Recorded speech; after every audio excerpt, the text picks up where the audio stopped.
SC ST కేసులు వెంటనే దానాపురం సర్పంచ్ అన్యాయం జరిగిన ఎస్సీ ఎస్టీ కేసులు వెంటనే ఎస్సీ ఎస్టీ కేసులు వెంటనే ఎస్సీ ఎస్టీ కేసులు వెంటనే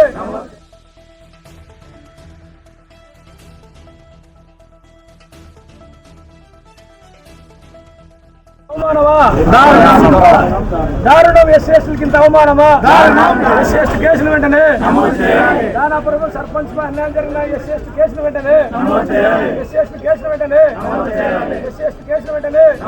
నెల 16వ తారీఖున మరి దానాపురంలో సర్పంచ్ చంద్రశేఖర్ ఉండగా మరి ఆయన్ని పిలిచి ఆ సమావేశానికి ఆయన అధ్యక్షతన సమావేశము మరి నిర్వహించాల్సిన అవసరం ఉంది. మరి ఎమ్మెల్యే గారు ఆ ఊరికి వెళ్ళిన క్రమంలో మరి సర్పంచ్ చంద్రశేఖర్ని వేదికపైకి రమ్మని చెప్పి మరి పక్కనే ఉన్నటువంటి గుడిసె కిష్టమ్మ మరి ఆమె ఉండి ఆయన ఎస్సీ అని చెప్పేసి చెప్పడంతో ఆగినాడు పిలవకుండా అని చెప్పేసి అదంతా అబద్ధము. మరి ఎమ్మెల్యేకి తెలుసు ఆయన ఎస్సీనా ఎస్టీనా బీసీనా అనేది. మరి నువ్వు కిందనే ఉండు అని చెప్పేసి ఆయన కింద పెట్టి మరి మీటింగ్ నిర్వహించడం అనేది మరి ఇది ఎంతవరకు సమంజసం అనేది మేము ప్రజా సంఘాలుగా మేము ప్రశ్నిస్తూ ఉన్నాం. ఈరోజు ఎస్సీ ఎస్టీలకు రకరకాల చట్టాలు ఉన్నాయి. మరి ఎస్సీల ముందు ఇంటి ముందర కానీ ఎస్టీలు ఇంటి ముందర కానీ మరి కనీసం ఉమ్ము వేసినా కూడా మరి ఎస్సీ ఎస్టీ కేసులు కడతా ఉన్నారు. మరి రాజ్యాంగం కల్పించేటువంటి చట్టాలని మరి ఎస్సీ ఎస్టీ బీసీలు మరి అనుభవిస్తున్నారు. మరి అదే క్రమంలోనే కేసులు పెడతా ఉన్నారు పోలీసులు. మరి రోజు గత నెల 16వ తారీఖున జరిగినా కూడా మరి 20వ తారీఖు మరి పెద్ద ఎత్తున ఆందోళన చేసి మరి ఇక్కడే సబ్ కలెక్టర్ గారు కూడా వినతి పత్రం ఇవ్వడం జరిగింది. అదేవిధంగా కలెక్టర్ గారిని కలవడం జరిగింది, వేలాది మంది ఎస్పీ గారిని కలవడం జరిగింది. మరి ఇంతవరకు ఎస్సీ ఎస్టీ కేసు నమోదు చేయకపోవడము మరి రాజకీయ పరంగా ఉద్దేశం మరి ఏముందో అర్థం కావడం లేదు. మరి రోజు రాజకీయ నాయకులు ఎమ్మెల్యేలు ఎన్నికలప్పుడు మరి ఇంట్లోకి వచ్చి మరి ఎస్సీనా ఎస్టీనా చూడకుండా మన పక్కన కూర్చొని మన మీద భుజం మీద చేసి మన ఇంట్లో అన్నం తిని మన ఇంట్లో నీళ్లు తాగిన వాళ్ళు ఓట్లు వేయించుకొని ఈరోజు ఎమ్మెల్యేగా గెలిచిన వాళ్ళు మరి ఎమ్మెల్యే అయిన తర్వాత అని ఎస్సీ ఎస్టీ అని చెప్పేసి దూరం పెడుతున్నారు. ఇది చాలా అన్యాయము, దుర్మార్గము. దీన్ని అందరూ కూడా మనమంతా ఖండించాల్సిన అవసరం ఉంది. మరి వెంటనే ఎమ్మెల్యే పైన కేసు పెట్టాలా, కేసు పెట్టి వెంటనే న్యాయ విచారణ జరిపించాలా. మరి అంతవరకు ఈ సమస్యను మేము వదిలే ప్రసక్తే లేదు. మేము అందరం కూడా మరి ప్రజా సంఘాలుగా ఇన్ని రోజులుగా ఆందోళన చేస్తున్నా మరి కలెక్టర్ గారు ఎస్పీ గారితో మాట్లాడి మరి కేసు నమోదు చేస్తామని చెప్పడం జరిగింది. మరి ఇంతవరకు కలెక్టర్ గారు కూడా మరి నోరు మెదపడం లేదు. ఇదే మరి సబ్ కలెక్టర్ గారు కలవడం జరిగింది రెండోసారి. మరి ఆయన ఏమంటాడు, నేను మాట్లాడతా కలెక్టర్ అని చెప్పేసి రెఫర్ టు కలెక్టర్ రాస్తున్నాడు. కానీ లెటర్ పైన మరి సబ్ కలెక్టర్ గారు కనీసం ఆ ఊరికి వెళ్ళి కనీసం ఆ ఊరిలో ఏం జరిగిందని చెప్పేసి ఆయన విచారణ కూడా చేయలేదంటే ఎంత దుర్మార్గం ఇది. మరి మీరంతా ప్రజలు ఎంత ఆలోచించాల్సిన అవసరం ఉంది. మరి ఎమ్మెల్యేలకు ఒక చట్టం ఉండదు, మినిస్టర్లకు ఒక చట్టం ఉండదు. మరి ఎస్సీ ఎస్టీల చట్టాన్ని కాపాడాల్సిన బాధ్యత ప్రజాప్రతినిధులుగా ఉన్నటువంటి వాళ్ళే మరి తుంగలో దొక్కుతున్నారు. దీన్ని ఖచ్చితంగా మనం తీరుబాటు చేయాల్సిన అవసరం ఉంది. మరి చంద్ర గారికి న్యాయం జరిగేంత వరకు మేమంతా పోరాటం చేస్తాము అని చెప్పేసి తెలియజేస్తూ మరి ఈ అవకాశం ఇచ్చిన మీ అందరికీ ధన్యవాదాలు తెలియజేస్తూ నా పేరు రాగుల రాముడు, నేషనల్ ట్రైబల్ ఫెడరేషన్ ఎన్టీఎఫ్ రాష్ట్ర వర్కింగ్ ప్రెసిడెంట్. మీడియా మిత్రులకు నా యొక్క నమస్కారాలు. నేను ధనాపురం గ్రామ సర్పంచ్ని. గత 16వ తేదీ ధనాపురం గ్రామంలో నాకు జరిగిన వివక్షత గురించి అందరికీ తెలిసే ఉంటుంది. కానీ ఆ వివక్షత జరిగిన రోజు నుండి 20వ తేదీ వరకు ఎదురు చూసి 20వ తేదీ కంప్లైంట్ ఇచ్చాము. సబ్ కలెక్టర్ గారికి వినతి పత్రం ఇచ్చాము, పోలీస్ స్టేషన్లోనే కంప్లైంట్ ఇచ్చాము. కానీ ఇంతవరకు ఎఫ్ఐఆర్ కూడా ఫైల్ చేయలేదు. ఎందుకని మేము ఈరోజు అదే వివరణ మళ్ళీ అడగడానికి సబ్ కలెక్టర్ గారి ఆఫీస్ దగ్గర వచ్చి సబ్ కలెక్టర్ గారికి వినతి పత్రం ఇచ్చి బయటకు వచ్చి మీడియా ముఖంగా మేము అడుగుతున్నాం. మళ్ళీ ఎందుకు ఇప్పటివరకు పోలీసులు వాళ్ళు ఎఫ్ఐఆర్ చేయలేదు, ఎందుకని ప్రశ్నిస్తున్నాము.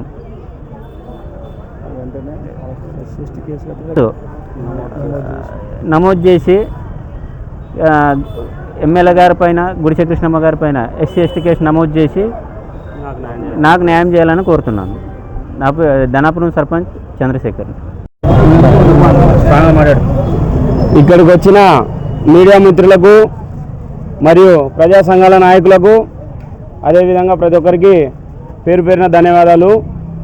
మేము ఇక్కడ అసెంబ్లీ కావడానికి మెయిన్ కారణం ఏంటంటే గత నెల 16వ తారీఖున మన దానాపురం సర్పంచ్ గారు అయినటువంటి శ్రీ చంద్రశేఖర్ అన్నకి జాతీయ వివక్షత చూపించడం జరిగింది. దీని పట్ల అప్పటి దగ్గర నెల నుంచి ప్రజా సంఘాల నాయకులైతేనేమి ఇంకా మరి వేరే గిరిజన నాయకులైతేనేమి అందరూ అన్న పక్షాన్ని నిలబడి ఎన్నో కంప్లైంట్లు కలెక్టర్ గారికి, పోలీస్ శాఖకు, మరి సబ్ కలెక్టర్ వారికి ఇప్పటికీ 2వ సారి ఇచ్చాము. కలెక్టర్ గారికి కూడా ఇచ్చారు అన్నవాళ్ళు చెప్పినట్టు. అయినా ఏ రెస్పాన్సిబుల్ లేదు. 750 గడప ఉన్న దానాపురం గ్రామం ఒక వ్యక్తిని నమ్మి అతన్ని ఎంచుకోవడం జరిగింది సర్పంచ్గా. అంటే ఆ ఊరికి ఒక ప్రథమ పౌరుడు ఎవరైనా ఉన్నారంటే సర్పంచే. ఎమ్మెల్యే ఎక్కడ ఉంటారో ఆ యొక్క గ్రామం యొక్క స్థితిగతులు ఏమి ఆయనకి ఏం ఐడియా ఉండదు నాకు తెలిసినంత వరకు. ఉన్నా కూడా ఆయన అందుబాటులో నిత్యం ఉండడు. ఏదైనా ప్రభుత్వానికి కానీ, ఇప్పుడు నడిచే ప్రభుత్వానికి కానీ, గ్రామానికి కానీ అనుసంధానంగా ఒక వ్యక్తి ఉన్నాడంటే అతను ఎవరు ఉంటారంటే మొదటి వ్యక్తి సర్పంచే. అతనిని ఒక సభకు పిలిచి అఘోరపరచాలని ఏం కాన్సెప్ట్ తీసుకున్నారు మీరు? సరే, అఘోరపరిచ ఒక మీకున్న పక్కన లేడీ ఆమె చెప్పిన గుడిసెకిష్టమో చెప్పిన అంటేనే ఆయనని పైకి రాని. మీరు జాతి వివక్షత లేని మనిషి అయితే ఎవరైతేనేముంది పైకి రండి అని చెప్పేసి అతను ఆహ్వానించింటే మిమ్మల్ని ఒక పూలమాల వేసి గజమాలతో సత్కరించే వాళ్ళం సార్. ఈరోజు ప్రజా సంఘాల నాయకులందరూ మీ గురించి ఎందుకు ఇంత పోరాటం చేయాల్సి వస్తుందంటే 750 గడప నమ్మి ఎన్నుకున్న వ్యక్తినే మీరు ఇంత అవమానపరంగా రీతిలో మీరు ట్రీట్ చేస్తున్నారు అంటే మాలాంటి సామాన్యమైన వ్యక్తులకు ఏం మర్యాద ఇస్తారు మీరు? సామాన్యమైన వ్యక్తికి మర్యాద అంటే ఏముండదు. అతను తానా కొడితే ఈయన తందానా అన్నట్టు పోలీస్ డిపార్ట్మెంట్ కూడా ఇప్పటి వరకు మేము ప్రజా సంఘాల నాయకులు అందరం కలిసి పోరాడుతుంటే ఏముందిలే ఎమ్మెల్యే మామూలే కాంప్రమైజ్ అవుతాడులే అని చెప్పేసి ఏదో ఆయనకు చెప్తే కూడా ఈ విషయం చంద్రశేఖర్ గారు వదిలేసినా, ఈవెన్ ఏదో పార్టీ బలోపేతాకారంలో ఎవరో డబ్బు ఉన్న వ్యక్తులు అదే వదిలేసినా కూడా ప్రజా సంఘాల నాయకులుగా ఈ పోరాటాన్ని ఉధృతం చేస్తాం. ఈ పోరాటాన్ని ఆపేదే లేదు. ఇంకా కావాలంటే ఇదే ఆదోనిలో ఎమ్మెల్యే ఇంటిని ముట్టడానికి కూడా సిద్ధపడతాం మేము. మాకు ఎందుకు ఇంత ఆక్రోశం అంటే ఒక సాటి వ్యక్తిని మర్యాదించలేనప్పుడు నువ్వు ఎమ్మెల్యే ఎందుకు అవుతావు? ఎమ్మెల్యే అయ్యడానికి అర్హత కూడా ఉంటుంది నీకు. అలాంటిది నిన్ను నమ్మి ఇంతమంది ఓట్లేసే నువ్వు ఓన్లీ అగ్రకులాల వర్ణాల వాళ్ళు ఓటేస్తేనే గెలిచలేదు సార్. మీరు మాలాంటి ఎస్సీ ఎస్టీ బడుగు బలహీన వర్గాలు ఓటేసినందుకు కూడా గెలిచి మా ఓటు కూడా ఒక కారణం అంటే అది నేను నమ్మి నేను ప్రేమగా చూశాం కాబట్టి నువ్వు ఈరోజు గెలిచి ఈ స్థానంలో ఉన్నావు. కాబట్టి ఎట్టి పరిస్థితుల్లో పోలీస్ శాఖ వారు మరియు కలెక్టర్ గారు స్పందించి చంద్రశేఖర్ అన్నకు న్యాయం జరపాలా. ఒకవేళ న్యాయం జరపని పక్షంలో చంద్రశేఖర్ అన్న పైన ఏదైనా ఒత్తిడి తెచ్చి అతన్ని రాజీ కూల్చే ప్రయత్నం చేసినా, ఈవెన్ ఆయన వదిలిపెట్టినా ఇది చంద్రశేఖర్ అన్న గారి సమస్య కాదు, ప్రజా సంఘాల సమస్య. ప్రజలు దీని వివక్షతను ఇప్పటికి కూడా దగ్గర స్వాతంత్రం వచ్చి ఎన్నో సంవత్సరాలు గడుస్తున్నా ఇంకా వివక్షతన కొన్ని చోట్ల దేవాలయాలలో బ్రాహ్మణులుగా నియమిస్తున్నారు ఎస్సీ ఎస్టీ వాళ్ళను. అలాంటి ఇప్పుడిప్పుడే మర్చిపోతున్న తరంలో మరి మీరు ఇలాంటి ఏ మెసేజ్ పంపాలంటున్నారు సమాజానికి? ఇది చాలా తప్పు సార్.